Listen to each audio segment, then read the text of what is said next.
تر صلوات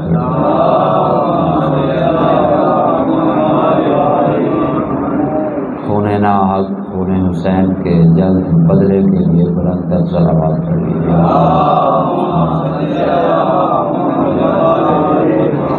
مخدرات عصمت کی اور توحید کی پردہ داروں کی چھینی ہوئی چادروں کی جلد واپسی کے لیے بلند تر صلوات پڑھیے۔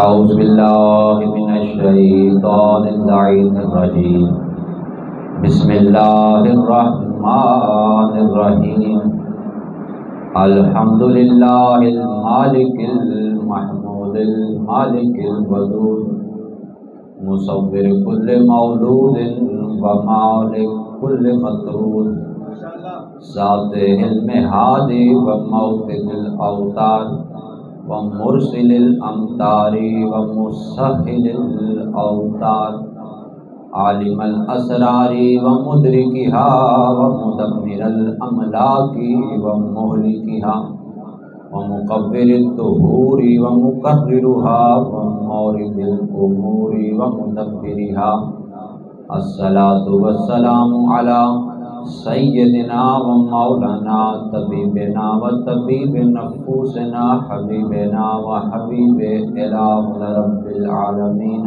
ابی القاسم محمد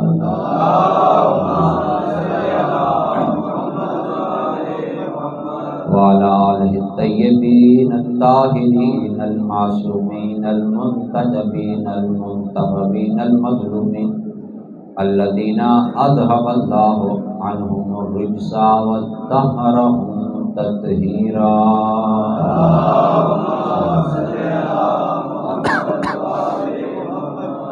علی لعنۃ اللہ اعدائہم ومنکر فضائلہم اجمعین الی یوم الدین، اما بعد فقد قال اللہ سبحانہ وتعالی فی محکم کتاب الاعلی وقولہ الحق، بسم اللہ الرحمن الرحیم، وهو الذی یبدأ الخلق ثم یعیدہ وهو اہون علیہ وَلَهُ الْمَثَلُ الْأَعْلَىٰ فِي السَّمَاوَاتِ وَالْأَرْضِ وَهُوَ الْعَزِيزُ الْحَكِيمُ۔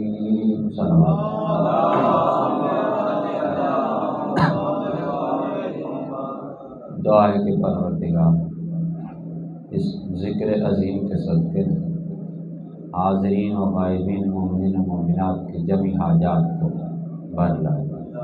میرے مولا اس ذکر کی عظمت کے صدقے میں ہم سب کے گناہان کبیرہ اور صغیرہ کو معاف فرمائے، مرحومین کے درجات کو عالی فرمائے، جو مومن بیمار ہے، پریشان حال ہے، تنگ دست، سب کے حال پہ رحم فرمائے۔ اور اس ذکر کے صدقے میں میرے مولا آج 14 اگست ہے اور 14 کے صدقے میں اس ملک کو شاد و آباد فرمائے، اس کے رہنے والوں کو شاد و آباد فرمائے، اس ملک کے دشمنوں کو نیست و نابود فرمائے۔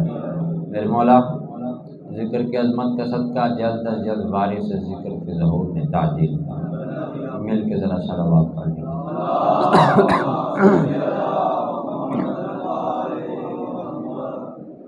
موالیان حیدر کرار، سامعین محترم و مکرم، عشرہ مجالس محرم الحرام سن 1443 ہجری کے آج 5ویں مجلس بعنوان مثل اعلیٰ یعنی کہ معرفت ولی العصر کے نام سے آپ سماعت فرما رہے ہیں۔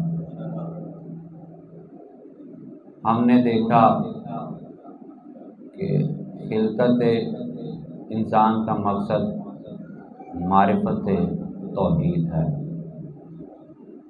اس ذات وحدہ لا شریک لم یزل کی پہچان کرنا مقصد ہے۔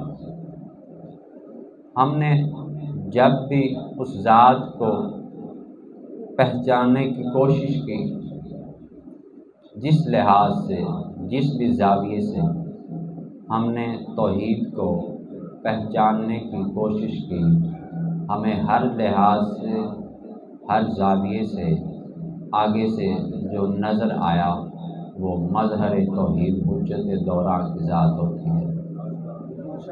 کیوں؟ کہ ولی العصر، ہر زمانے کا ولی، ہر زمانے کی حجت کے بغیر معرفت توحید ناممکن ہے۔ اگر وقت کے امام کی معرفت نہیں ہے تو گویا آپ جہالت میں ہیں۔ من مات ولم یعرف امام زمانے ہی ماتا میتۃ جاہلیہ، جو اس حال میں مر جائے کہ وقت کے امام کی معرفت نہیں ہے تو گویا وہ جہالت کی موت ہے۔ گو کہ وہ نمازی ہے، روزہ دار ہے، تمام دین کے فروعات بجا لاتا ہے، اگر حجت دوران کی معرفت نہیں ہے تو تمام اعمال جو ہے عبث اور بے سود ہے۔ تو اس لیے حجت وقت کی معرفت لازم و ملزوم ہے، کیونکہ امام کی معرفت ہی در حقیقت توحید کی معرفت ہوا کرتی ہے، اور اگر امام کی معرفت نہیں ہے تو توحید کی معرفت بالکل، کیونکہ حجت کو چھوڑ کے اگر آپ توحید کی معرفت کریں گے تو پھر یہ معرفت رحمانی نہیں بلکہ معرفت شیطانی ہے۔ اس نے بھی حجت کا انکار کیا تھا اور اس کی معرفت کو ٹھکرا کے خود اپنی جو ہے وہ اکڑ اور غرور کی بنا پہ ڈائریکٹ خدا سے ملنے کی کوشش کی، جو کہ ایک ناممکن سی بات ہے۔ ہم نے آج تک قرآن سے کتنی آیات خدا کی توحید کو سمجھنے کے لیے پڑھی، تو 10 قسم کی میں نے کہا تھا کہ قرآن میں آیات ہیں توحید کی پہچان کے لیے، ان میں سرفہرست آیات افتعال، آیات الاجتساب، کچھ ایسی آیات ہیں جن سے اللہ کے لیے ایسے افعال ثابت ہوتے ہیں جن پہ لازمہ بدن آتا ہے، یعنی اللہ سے کچھ ایسے کام ظاہر ہو رہے ہیں قرآن میں جس سے یہ ظاہر ہوتا ہے کہ خدا کا بدن ہے۔ اور آیات الاجتسام، کچھ ایسی آیات موجود ہیں جن سے خدا کے باقاعدہ جسم کے اعضاء بھی ثابت ہوتے ہیں، ید اللہ، وجہ اللہ، عین اللہ، لسان اللہ، اللہ کی اس طرح کے تمام اعضاء بھی قرآن سے، یعنی کہ اگر ہم ڈائریکٹ خدا کو سمجھنا چاہیں تو پھر تو ماشاءاللہ سے ہمارا خدا جو ہے ایک بہترین جو ہے قد آور سونے کی چمکتی ہوئی تاروں والا، زلفوں والا اور چمکتے ہوئے سونے کا جسم جو اندر سے ڈول کی طرح خالی ہوگا، وہ توحید ہمارے ہاں پائی جائے گی اگر حجت کا انکار کریں گے۔ تو اگر معیار توحید بلند کرنا ہے تو حجت کا اقرار کرنا ہوگا، حجت کے سامنے اعتراف کرنا ہوگا، اس کی معرفت کرنی ہوگی، تب جا کے آپ کا توحید کا کنسیپٹ جو ہے معیار تک پہنچے گا۔ ذرا مل کے صلوات پڑھ لیجیے۔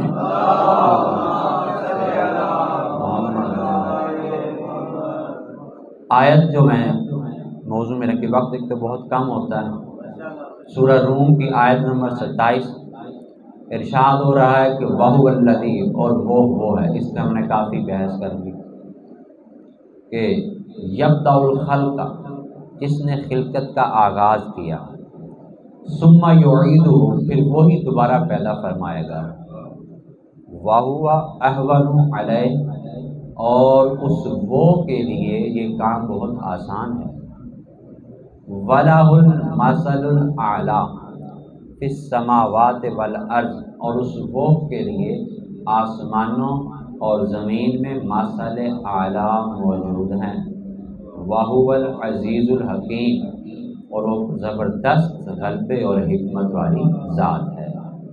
اللہ نے اپنے لیے زمین اور آسمان میں اپنی پہچان کروانے کے لیے مثل اعلیٰ، ان ہستیوں کا وجود برقرار رکھ کے آگے سے کہہ دیا کہ وَهُوَ الْعَزِيزُ الْحَكِيمُ، وہ تو زبردست حکمت والا ہے، اور حکیم کا قول حکمت سے خالی نہیں ہوتا۔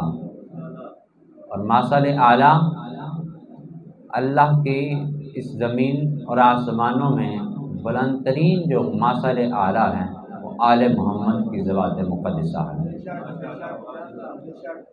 زیارت جامعہ کبیر کے جملے ہیں، السلام علی مثل اعلیٰ، سلام ان ہستیوں پہ جو خدا کے مثل اعلیٰ ہیں۔ اور پھر دعائے ندبہ کے جملے جو ہر جمعے کو پڑھنے کا حکم ہے، آئمہ نے حکم دیا، اس میں تو کیا فرمایا کہ اینا وجہ اللہ الذی یؤتی منہ، کہاں ہے وہ خدا کا چہرہ، یتوجہ الاولیاء بھی، جس کے ذریعے اس کے ولی اس ذات کی طرف رجوع کرتے ہیں۔ اینا باب اللہ، کہاں ہے خدا کا وہ دروازہ کہ جس کے ذریعے یؤتی منہ خدا تک پہنچا جاتا ہے۔ یعنی کہ خدا کی ذات اس وقت تک سمجھ میں آ ہی نہیں سکتی جب تک کہ حجت وقت کی معرفت حاصل نہ کر لی جائے۔ کیوں کہ حجت وقت جو ہوتی ہے وہ خدا کی ماثل اعلیٰ ہے اس زمین پہ۔ آل محمد کو زیارت جامعہ کبیر میں جملہ فرما دیا کہ آل محمد اللہ کے کائنات میں ماثل اعلیٰ ہے۔ ماثل اعلیٰ کا جو میں نے آسان زبان میں ترجمہ آپ کو سمجھایا کہ اللہ ایک غیر محسوس ذات واجب الوجود کا نام ہے، ایک غیر محسوس۔ بس اس غیر محسوس ذات کو سمجھانے کے لیے جو ذات درمیان میں محسوس بن جائے اسے ماثل اعلیٰ کہتے ہیں۔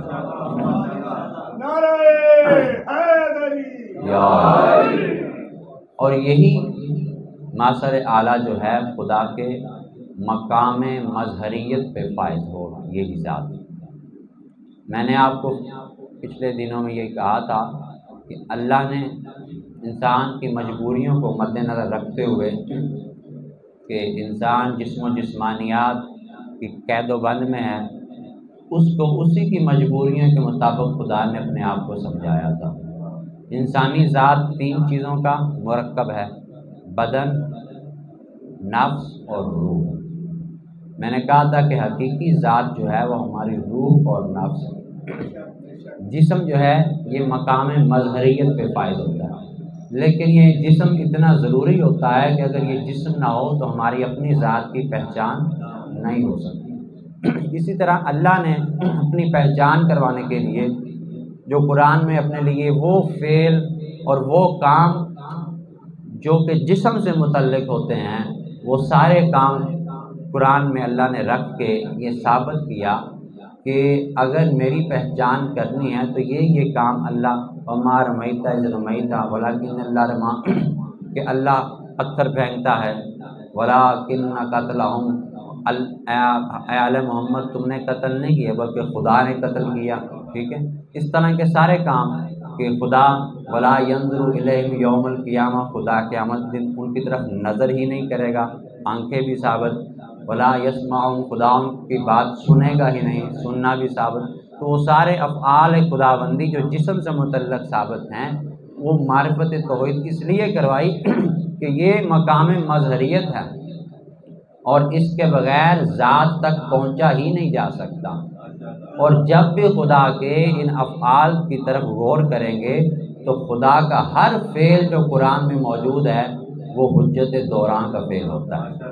در حقیقت وہ آئمہ آل محمد اہل بیت ہی کے ہر فعل اور قول ہے کہ جن کے فعل اور قول کو خدا اپنا فعل اور قول کہتا ہے۔ ذرا مل کے صلوات پڑھ لیجیے۔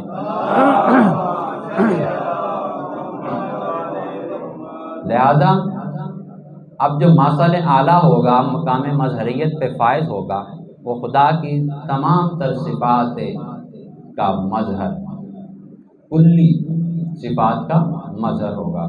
بلکہ آل محمد کی ذوات مقدسہ تو وہ ہستیاں ہیں کہ انبیاء علیہم الصلاۃ والسلام جو ہے خدا کی جو ہے چند صفات کے مظہر رہے ہیں، لیکن آل محمد کی ذوات مقدسہ وہ ہستیاں ہیں جو خدا کی کلی صفات کے مظہر ہیں۔ وہ صرف صفات کے ہی نہیں بلکہ خدا کی صفات اور ذات کے بھی مظہر ہیں۔ کیوں کہ یہ آل محمد اللہ کے زمین پہ چہرہ بھی ہیں، وجہ اللہ بھی ہیں، عین اللہ بھی ہیں اور لسان اللہ بھی ہیں۔ ذرا مل کے صلوات پڑھ لیجیے۔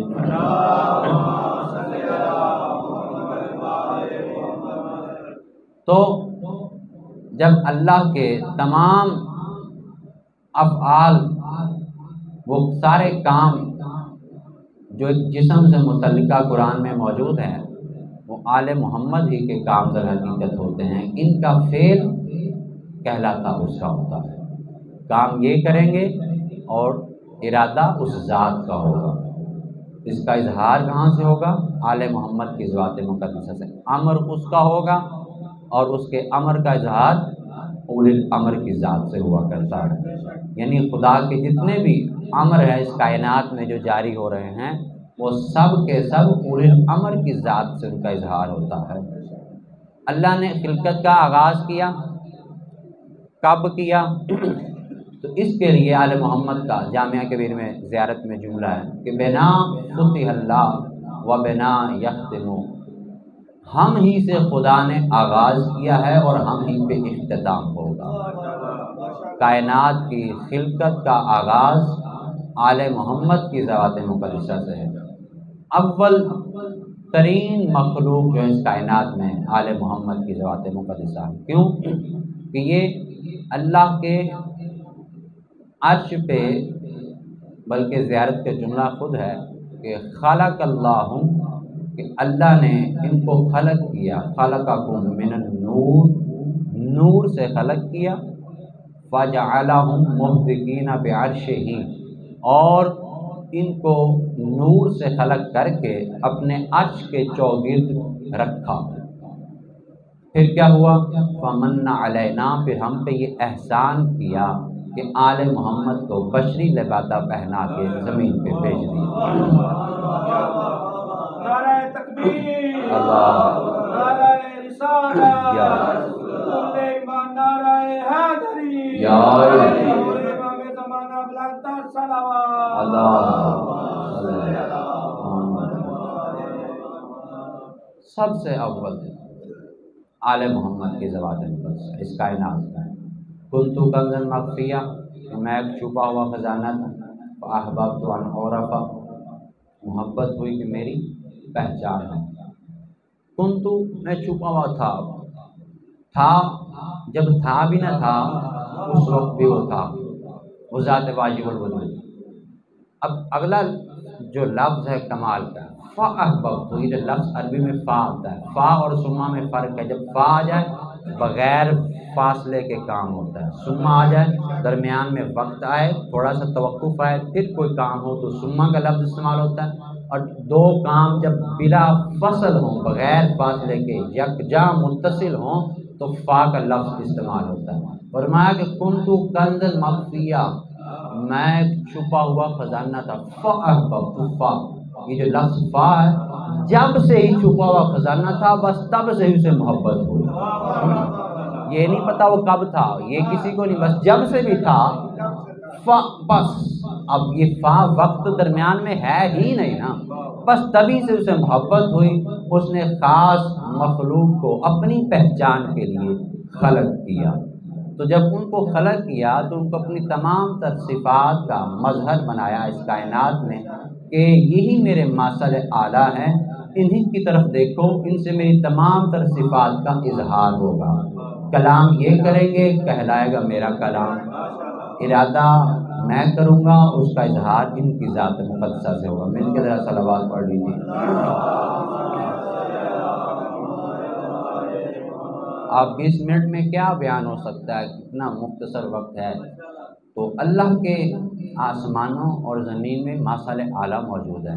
ماثر اعلیٰ یعنی ایک مثال سے سمجھاؤں، آج کا دور تو بہت جدید ہے، یعنی آج سے کچھ سال پیچھے چلے جائیں، ایک کمپیوٹر جیسی مشینری کا جو ہے ایجاد ہونا، میں کسی دور علاقے میں چلا جاؤں، دیہات میں، بیابان جنگلوں میں، جہاں پہ علم نام کی چیز ہی کوئی نہیں، ان کو جا کے کہوں کہ ایک کمپیوٹر جیسی مشین ایجاد ہوئی ہے، وہ یہ کرتی ہے، اس سے یہ ہوتا ہے، میں اس پہ ہزاروں تقریریں کر لوں لیکن ان کو کوئی سمجھ نہیں آئے گی۔ سمجھ تب ہی آئے گی یا تو خود کمپیوٹر لا کے ان کو دکھا دوں، سمجھ کب آئے گی؟ جب تک میں خود وہ چیز ان کو لا کے دکھا نہ دوں، یا پھر اس کی صفات کی حامل ایک اور چیز بنا کے انہیں نہ دکھاؤں۔ دو ہی راستے ہیں، یعنی کہ جاہل ترین انسان ہو دنیا سے کوسوں دور، اسے جا کے آپ بتائیں کہ کمپیوٹر ایک بڑی مشینری ہے، تو وہ اس کو اس وقت تک سمجھ ہی نہیں آئے گی جب تک یا تو خود کمپیوٹر لا کے اسے دکھا دوں یا پھر اس کی صفات کی عامل ایک چیز بنا کے اسے دکھاؤں۔ اب کجا انسانی عقل اور کجا ذات توحید واجب الوجود۔ اب اللہ کو سمجھانے کے لیے وہ ذات تو آ نہیں سکتی سامنے، لا تدرک الابصار، آنکھیں اسے دیکھ نہیں سکتی، وہو یدرک الابصار، جبکہ وہ آنکھوں کو دیکھ سکتا ہے۔ وہ تو سامنے آنے سے مبرہ و منزہ رہا، سامنے وہ تو آئے گا نہیں۔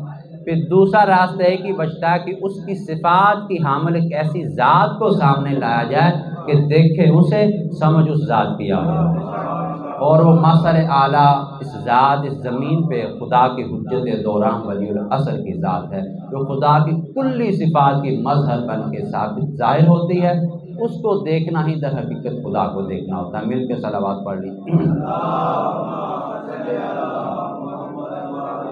اور دکھ اس بات کا کہ دنیا نے آل محمد کی ان عظیم ہستیوں کی پہچان نہ کی جو خدا کی مثل اعلیٰ ہے زمین پہ، خدا کی صفات کے مظہر و مالک ہیں۔ انسان نے اس کی قدر نہیں کی کہ یہ خدا کی زمین پہ نعمت ہے، نعمت اللہ، ولایت آل محمد ہے کہ خدا کی نعمت عظمیٰ ہے، اور انسانوں نے اس نعمت عظمیٰ کی قدر نہ کی۔ عزیزارو، دو تین جملے مسائل ہیں۔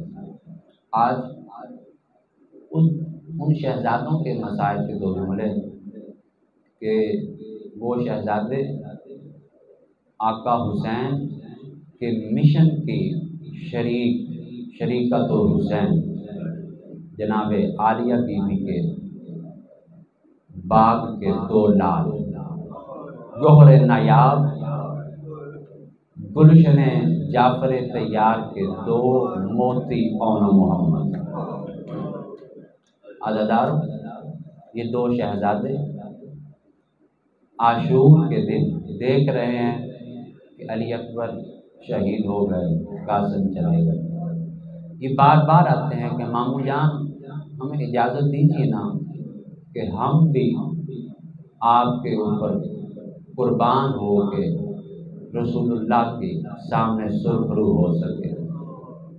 آقا حسین بچوں کو پیار کرتے ہیں اور ان کو کہا بیٹا تم خیموں میں چلے جاؤ، تمہارا بھی وقت نہیں۔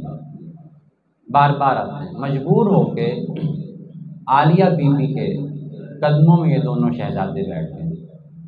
اماں اتنی بار تو گئے ہیں ماموں کے پاس، ہمیں کیوں نہیں جنگ کی اجازت دیتے؟ کہ ہم اس لائق نہیں ہیں؟ کہ ہم خون بنی ہاشم نہیں ہیں کہ ہماری شہادت آقا حسین کے اوپر ہو سکے، ہمارا صدقہ ہو سکے؟ کہ بیٹا آؤ میں چلتی ہوں ساتھ، کیوں نہیں اجازت دیتے؟ عزادارو، عالیہ بی بی ان دو موتیوں کو لے کے کریم کربلا کے دربار میں حاضر ہوتی ہے، شریکت حسین بی بی، اور جو ہی بی بی آتی ہے یہ دونوں بچے تڑپ کے ماموں حسین کے قدموں پہ گر جاتے ہیں۔ یا خالد بحق کے ام کا سیدۃ النساء العالم، اے ماموں جان آپ کو آپ کی ماں سیدہ کے حق کا واسطہ، ہمیں اجازت دے دیجیے نا۔ یہ سننا تھا کہ حسین کی آنکھوں سے عزاداروں آب کوثر کے موتی چھلکنا شروع ہوئے۔ عزاداروں کہا کہ بچوں تمہارا ابھی وقت ہی کیا ہے؟ اور کہا بی بی عالیہ نے کہ بھائی حسین دے دو نا اجازت، بچوں نے شہادت کی اجازت مانگی ہے، کون سی کوئی خدائی مانگ لی ہے؟ جب یہ لفظ کہا نا عالیہ بی بی نے، رو کے حسین فرماتے ہیں کہ واہ حسرتا غربت آل محمد کی، کبھی کوئی ماں اپنے بچوں کی موت کی بھی فرمائش کرتی ہے۔ عزاداروں، کریم کربلا نے بچوں کو اجازت دی، شہزادوں کو تیار کیا، سوار کیا، بہترین جنگ کرتے ہوئے دونوں شہزادوں نے مشورہ کیا کہ جب ہم جنگ کریں گے تو دونوں ایک دوسرے کی پشت کے ساتھ پشت ملا کے، ادھر کے حملے کو اون اور ادھر کے حملے کو محمد دیکھے گا فوجیوں کو۔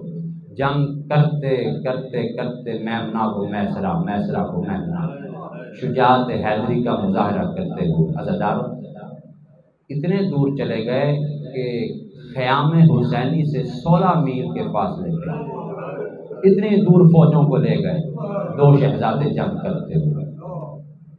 دریا کے کنارے پہ جا کے عمر ابن سعد کے خیمے کے باہر کی لائن نے دھوکے سے ایسا تیر کا وار کیا کہ بڑا شہزادہ اون زین سے زمین کو زمین بخشی۔ جب چھوٹے شہزادے کو پتہ چلا کہ بھائی کی تکبیر کی آواز بلند نہیں ہو رہی، کہا کہ جب تک جنگ کرتے رہیں گے تکبیر کی آواز بلند کرتے رہیں گے۔ جب بڑے بھائی کی آواز آنا بند ہوئی تو چھوٹے نے سمجھ لیا کہ اب بھائی شہید ہو چکا ہے، واپس پلٹا۔ جب واپس پلٹا نا تو دیکھا کہ چاروں طرف سے فوجوں نے گھیر لیا۔ عزاداروں فوج اشقیاء نے اس گوہر نایاب کو، اس موتی کو زین سے زمین پہ جب گرایا، ایک مرتبہ آواز دی کہ اماں ہم پہ راضی رہنا۔ عزاداروں جب حسین کریم کو پتہ چلا نا کہ اون و محمد زمین پہ آ گئے ہیں، عباس کو ساتھ لیا اور چلے۔ جب عالیہ بی بی کو خبر ہوئی کہ آپ کے دونوں شہزادے شہید ہو چکے ہیں، عزاداروں بی بی نے سجدے میں سر رکھا اور شکر خدا بجا لایا کہ پروردگار تیرا شکر ہے کہ میری اس عجز قربانی وقت کے امام زمانہ کے اوپر صدقہ قبول کر۔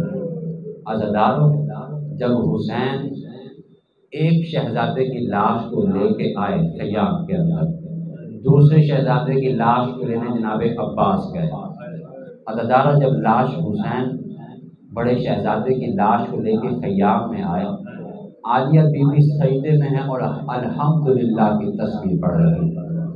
جناب بی بی فضہ صلوات اللہ علیہ فرماتی ہیں کہ بیٹی آپ کے بیٹے کی لاش آ گئی ہے۔ کہا کہ اماں ہم اپنے بیٹے کی لاش کو دیکھنے نہیں جائیں گے۔ کہا کہ میں نے اپنے بچوں کو حسین کے اوپر صدقہ کر دیا، اور جو چیز ماں صدقہ کر دے اسے تو ہاتھ بھی نہیں لگاتے۔ عزاداروں بی بی نے اصرار کیا کہ بیٹا بچے کو الوداع تو کرو۔ کہا کہ نہیں ماں، جب میں لاش پہ جاؤں گی میں بیان کروں گی تو میرے بھائی حسین کو دکھ ہوگا، اور میں اپنی زندگی میں یہ نہیں دیکھ سکتی کہ میری موت میری وجہ سے کہ حسین کی آنکھوں سے آنسو آئے۔ عزاداروں اصرار کے باوجود جب بی بی نہ آئی تو حکم امام ہوا کہ زینب بی بی عالیہ کو بلاؤ۔ امام کا حکم پا کے اب جب بی بی آئی اپنے شہزادے کی لاش پہ، عزاداروں بی بی جب شہزادے کی لاش پہ آئی تو کیا دیکھتی؟ آقا حسین کی جوڑی میں جناب اون کا سر ہے اور حسین کی آنکھیں برس رہی ہیں۔ حسین کو روتے ہوئے دیکھ کے بی بی عالیہ نے کہا کہ بھائی حسین تم کیوں روتے ہو؟ تمہیں بچانے کے لیے تو میں نے اپنے لال صدقہ کیے ہیں۔ عزاداروں بی بی نے سب سے پہلے آتے ہوئے لال سے ایک کام کیا کہ جناب اون کے دونوں ہاتھوں کو پکڑا اور آسمان کی طرف بلند کر کے کہا کہ اب جب تم قرب خدا میں پہنچ چکا ہے تو دعا کر میرا بھائی حسین بچ جائے، دعا کرنا کہ میرا وقت کا امام بچ جائے۔ عزاداروں جب بی بی نے یہ جملہ کہا حسین داڑھے مار کے رونے لگے۔ اللہ لعنت اللہ قوم الظالمین وسیعلم الذین ایمنوا